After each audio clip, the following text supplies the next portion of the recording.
O Vila Nova está novamente na Série B do Campeonato Brasileiro. Depois de perder a primeira partida das quartas de final por 1-0 para o 13 em Campina Grande, o Tigre reagiu, se impôs e superou os paraibanos por 2-0, com 2 gols do atacante Frontini. E já estamos acompanhando ali, a primeira imagem foi o cruzamento do Thiago Marim. Thiago Marim cruzou bastante e aí, olha que bela jogada. O pessoal da imprensa vibrando bastante lá atrás também. Que dia de nego rouco ontem lá, até o pessoal da técnica ontem saiu sem voz. É verdade, mas o Vila não estava bem nesse momento da partida. Quem que é aquele que pula lá atrás? Não sei, não sei. Vamos procurar não identificar essas personalidades. Olha o gol perdido pelo Marco Aurélio, por muito pouco o Marco Aurélio não fez, ele perdeu 2 chances reais. E o Vila marcou o primeiro gol no primeiro tempo em um momento em que ele não estava bem.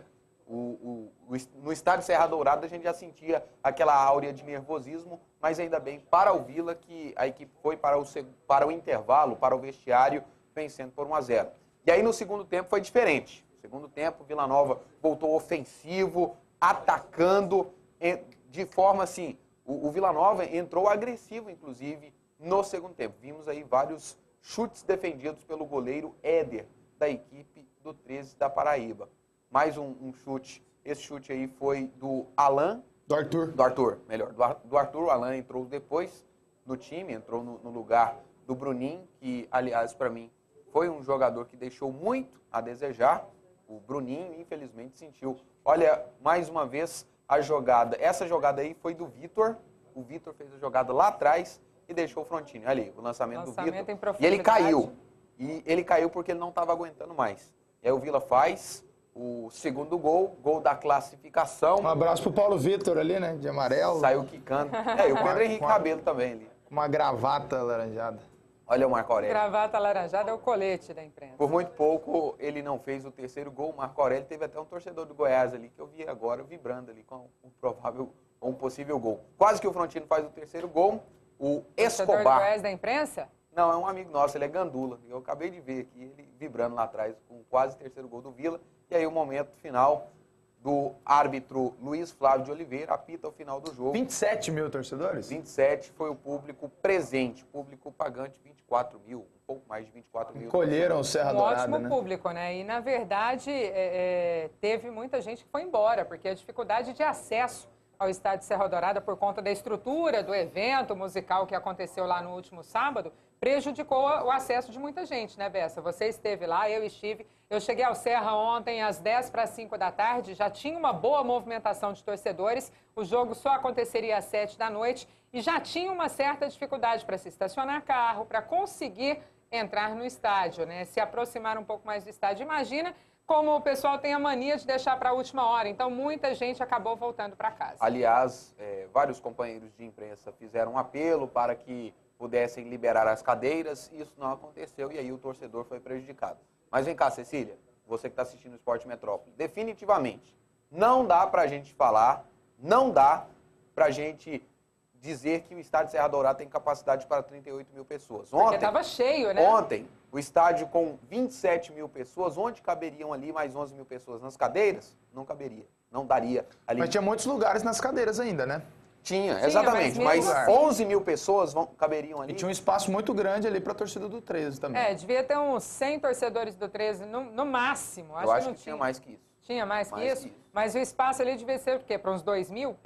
Não, o espaço é a divisão que eles fizeram para o jogo contra o Flamengo, não é? A margem de segurança lá, o tal, 10%. Mas 17%. Tinha uma faixa ali, ó, é aquela questão da setorização, que por ser um estádio do Estado, ser um estádio público, a gente talvez vai ver isso com muitas dificuldades, mas teria que acontecer a setorização. Tinha um local lá nas cadeiras que poderia ser reservado para aquela torcida e pronto, e deixa as arquibancadas à disposição da torcida do Vila e poderiam deixar lá para o adversário. Isso não aconteceu e, infelizmente, quem perde é o próprio Vila Nova, que deixa vários de seus torcedores chateados. O Vila custa ter um jogo decisivo, um jogo emocionante como esse. Aí, quando tem, ele não consegue fazer com que seu torcedor fique totalmente satisfeito. Gente, está de parabéns a torcida do Vila com a festa que fez no Serra Dourada ontem, os mais de 27 mil torcedores presentes.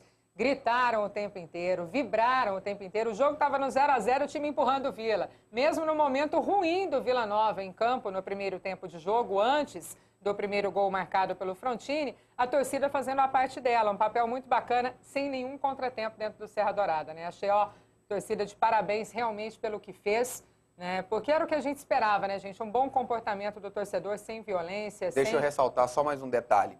No momento em que a torcida Sangue Colorado entrou no estádio, antes de começar, ficou um ambiente tenso. A torcida do Esquadrão se ergueu. Para quem não sabe, existe uma rixa entre essas duas facções de torcida do Vila Nova. O clima ficou muito tenso, a ponto da gente imaginar, vai ter briga a qualquer momento. Aí a parte da torcida família, que é aquela parte que fica do outro lado do estádio, ao invés de vaiar, porque a Sangue entrou gritando, a Esquadrão vaiou a Sangue, e aí a torcida família começou a gritar Vila, Vila, Vila.